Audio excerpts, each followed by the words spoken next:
Hey guys, it's Pastor Yummy with Life 360 Weston, and today is Wednesday, November 5th, 2025. We are in the Gospel of John, the final chapters. So I invite you, go ahead, grab your Bible, maybe a second cup of coffee, and sip and follow along with me on these very, very important chapters. So, here we go. Dear God, I pray you open our eyes to these truths, the power of your word. May it just work in us strongly today. Now, here we are in these final chapters of the Gospel of John. So, it starts like this. When he had finished praying, Jesus left with his disciples and crossed the Kidron Valley. On the other side, there was a garden, and he and his disciples went into it. Now, Judas, who betrayed him, knew the place because Jesus had often met there with his disciples. So Judas came to the garden, guiding a detachment, I'm not used to that word in this verse here, guiding a detachment of soldiers and some officials from the chief priests and the Pharisees. So yeah, it's funny when you look at this in different wording in different translations here. Sometimes, I tell you guys I study in other translations. I am reading from the New International Version. I should always say that, but sometimes I forget. So let's back up. I'm going to start that again. Now Judas, who betrayed him, knew the place because Jesus had often met there with his disciples. So Judas came to the garden, but he didn't come alone. He was guiding a detachment of soldiers, some officials from the chief priest and the Pharisees. They were carrying torches, lanterns, and yes, even weapons. So Jesus, knowing all that was going to happen to him, went out and asked them, "Who is it you want?" "Jesus of Nazareth," they replied. "I am he," Jesus said. And then it has in parentheses, and Judas the traitor was standing there with him. So, remember, this is the same as I mentioned before a couple of chapters back when he said, "I am." Who are you? He says, "I am." And so he's repeating these words that God said to Moses. I believe it recorded in the book of Exodus when Moses asked God, "Who should I say?" Like, who are you? Who should I say that is sent me? And he said, "I am who I am," right? Or some translations say, "I am that I am." So this translation is helping us just make more sense of it, like, "I am he." But I think it's much more powerful if you just leave it, "I am," because that says so much more than when they're adding the he in there. So, when Jesus said, "I am," they drew back and fell to the ground. So, whoa. So, I don't know why they did that. We can speculate. Were they just so surprised that he's saying, saying, "I am," and he's sort of, at that point, it's like he's saying, "I am God." "I am God. I am the Son of God. I am God." Or is it that was just so powerful that it just sort of shook, all of heaven and earth, and they just fell down? I sort of think that it's the latter, that may be the case, because these people, I don't think they really cared, what he said. If he said this prophetic thing, I don't think they cared. But I think that the words were just so powerful, and he has, of course, all authority in heaven and earth saying this. I just think they couldn't stand up, under the weight of what he was saying. So again, he asked them, "Who is it you want?" "Jesus of Nazareth," they said. Jesus answered, I told you, I am. I am he. If you are looking for me, then let these men go. This happened so that the words he had spoken would be fulfilled. I have not lost one of those you gave me. So verse 10, then Simon Peter, who had a sword, drew it and struck the high priest's servant, cutting off his right ear. Then it says the servant's name was Malchus. So that's interesting. He even gives us his name and that it was the right ear. So Jesus commanded Peter, put your sword away. Shall I not drink the cup the Father has given me? And remember, Peter is protective, of course, about Jesus. And it's like, okay, we're going to fight now. And so, Peter is just that kind of person. And it's just like, I think before, when Jesus was telling the disciples, that he's going to be killed and go away, and then Peter said to Jesus, no, this is never going to happen. And what did Jesus say back to Peter? Get behind me, Satan. So can you imagine? Anyway, so Peter, God knows his heart. Jesus knew his heart. I think he did have good intentions, but that was his personality. That was who he was. He was like, no, I'm going to protect my Lord. So, then verse 12, then the detachment of soldiers with its commander and the Jewish officials arrested Jesus. They bound him and brought him first to Annas, who was the father-in-law of Caiaphas, the high priest that year. So Caiaphas was the one who had advised the Jewish leaders that it would be good if one man died for the people. So he was high priest, and God just put that in his heart, and he spoke it out that it would be good if one man died for the people. So all the people didn't have to die. So that's just very interesting that he doesn't seem like he prophesied because he was this holy man of God, but God can use even people that are not following him. He can use evil kings even, or just anyone to do his will. Okay, let's see here. Verse 15, Simon Peter and another disciple were following Jesus. So it's interesting, it just says, and another disciple. A lot of people believe that is John. This is his gospel. And a lot of times that's what they did. They didn't say Peter and I were following Jesus. It was more common and maybe even sort of more humble for them to speak in the third person, like Simon Peter and another disciple, but it meant himself, were following Jesus because this disciple was known to the high priest, like maybe he knew John. He went with Jesus into the high priest's courtyard. And so that sort of makes sense because, he's writing this. So, this is his account. So he would have had to have seen this. But Peter had to wait outside at the door. The other disciple, who was known to the high priest, came back, spoke to the servant girl on duty there, and brought Peter in. So that's interesting. 17. You aren't one of this man's disciples too, are you? She asked Peter. He replied, I am not. I am not. Let's see. Sorry, I lost my place here. 18. It was cold, and the servants and officials stood around a fire they had made to keep warm. So Peter was also standing with them, warming himself. Meanwhile, the high priest questioned Jesus about his disciples and his teaching.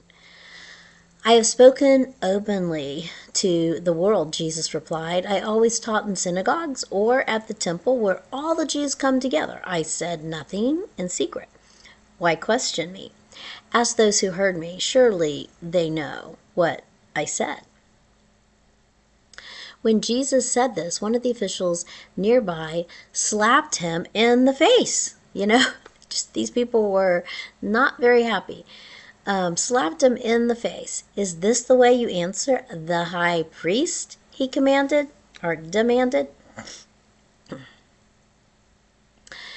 If I said something wrong, Jesus replied, testify as to what is wrong. But if I spoke the truth, why did you strike me?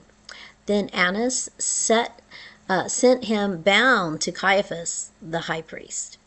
Meanwhile, Simon Peter was standing there warming himself. So they asked him, you aren't one of his disciples too, are you? He denied it, saying, I am not. So I think this is the second time, right, that he is denying Jesus. So let's see what happens. Verse 26. One of the high priest's servants, a relative of the man whose ear Peter had cut off, challenged him. Didn't I see you with him in the garden? Again, Peter denied it. And at that moment, a rooster began to crow. Then the Jewish leaders took Jesus from Caiaphas to the palace of the Roman governor. By now it was early morning, and to avoid ceremonial uncleanness, they did not enter the palace because they wanted to be able to eat the Passover. So Pilate came out to them and asked, what charges are you bringing against that man? So let's, I'm going to back up again. I just wanted to talk about so Peter denied it, and at that moment, the rooster began to crow. So, you know that, can you imagine how Peter felt? And I thought it said that in this gospel, I must be thinking of another gospel where it said that Peter wept bitterly. You know what I mean? He was like, he just couldn't believe it. Jesus told him this was going to happen, and he just denied Jesus. Fear took over, and he was just really weeping about this. So now what is happening? So now get the picture. They're standing outside. It's early morning. And so these religious leaders, they wanted to avoid being ceremonial unclean. So they couldn't enter the palace because then they'd have to wait a while before they would be clean enough to celebrate the Passover. So here they are, it's sort of funny. Here they are with God incarnate, Jesus, right? And then in order not to offend God, so they could obey the Old Testament laws about celebrating, the Passover, so that they wanted to stay outside the palace. So we're bringing God here to you we want you to kill him. But in order not to offend God, we're going to stand out here because we don't want to break these rules so we can celebrate the Passover. So, that sounds absolutely crazy, doesn't it? But we need to think about it because there's things that we do in the name of religion, in the name of, just in the institutional church, that, we just have to be careful that we are not just worried about our man-made rules, that we need to really be worried about offending God, and that we are just not standing around, ready to crucify God himself, and then we want to, obey something that is, maybe even a man-made rule. So, I know it just sounds funny, but, we just have to pray that we are focused on serving God with our heart and not just following these rules that, some of them even man-made rules. Okay, so digressing here. So Pilate in verse 29 is saying, what charges? What charges are you bringing against this man? Like, why are you bothering me? Verse 30, if he were a criminal, they replied, we would have handed him over. If he were not a criminal, they replied, we would not have handed him over to you. Pilate said, well, take him yourselves and judge him by your own law, by your religious law. Judge him yourself. But we have no right to execute anyone, they objected. So this was one of the rules that, the Roman government let the Jews sort of, like just take care of, manage their own affairs, and bring down their own, sort of like their own verdicts. But the only thing they couldn't do was to execute somebody. So this is what they're telling them. This is a serious offender, and we want him executed. So this took place to fulfill what Jesus had said about the kind of death he was going to die. Because when the Romans executed a non-Roman, it was by crucifixion. He was going to be lifted up, like Jesus had just said. So 33, Pilate then went back inside the palace, summoned Jesus, and asked him, are you the king of the Jews? Is that your own idea? I love this answer of Jesus. He says, is that your own idea? Or did others talk to you about me? So that is, I think pretty bold, because here's this person that, and he gives him a question, and that's just interesting. I am a Jew, Pilate replied. Your own people and chief priest handed you over to me. What is it you have done? No, I'm sorry, not I am a Jew. I was reading that wrong. He says, am I a Jew? Pilate replied. Your own people and chief priest handed you over to me. So what is it you have done? Jesus said, my kingdom is not of this world. If it were, my servants would fight to prevent my arrest by the Jewish leaders. But now my kingdom is from another place. So he's saying now, I haven't come here to rule and reign. One day I will, but it's not today. Jesus is telling him, my kingdom is not of this world. So, Jesus, then I'm sorry, 37. You are a king then, said Pilate. Jesus answered, you say that I am a king. In fact, the reason I was born and came into the world is to testify to the truth. Everyone on the side of truth listens to me. And then you gotta love what Pilate says. What is truth? Retorted Pilate. With this, he went out again to the Jews, gathered there and said, I find no basis for a charge against him, but it is your custom for me to release to you one prisoner at the time of the Passover. Do you want me to release the king of the Jews? And I think he was thinking that, there's a lot of people there. He was going to appeal to them, because Pilate's like, this man, he's maybe a little crazy, but it's like, I don't want to put him to death.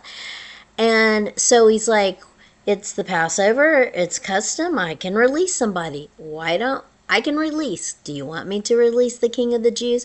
I think this is my I'm just speculating here, but it seems like he was hoping people in the crowd would say, yeah, fine, release him. But no. They shouted back, no, not him. Give us Barabbas. Barabbas. So Barabbas was a real criminal, and then they got the crowd to join in. Give us Barabbas. Now Barabbas had taken part in an uprising, so he was he was a troublemaker. He was a criminal. So the crowd is shouting, give us Barabbas. And when I read that, it just makes me think of this concept called group think. You know, group think is something that happens like if you're in a group, it's almost like a mob. This is like almost like mob behavior. And there's things that you would never do like on your own, but if you're in a big group and the group is like everybody is like, in this case, everybody was saying, you know, give us Barabbas, and they're so passionate about it, and then the other people there just sort of, you know, had this group think, you know, take over, and they were shouting out, you know, about Jesus, about crucify Jesus and give them Barabbas. So it just seems like it was more of like a group think thing happening. And of course, you know, this was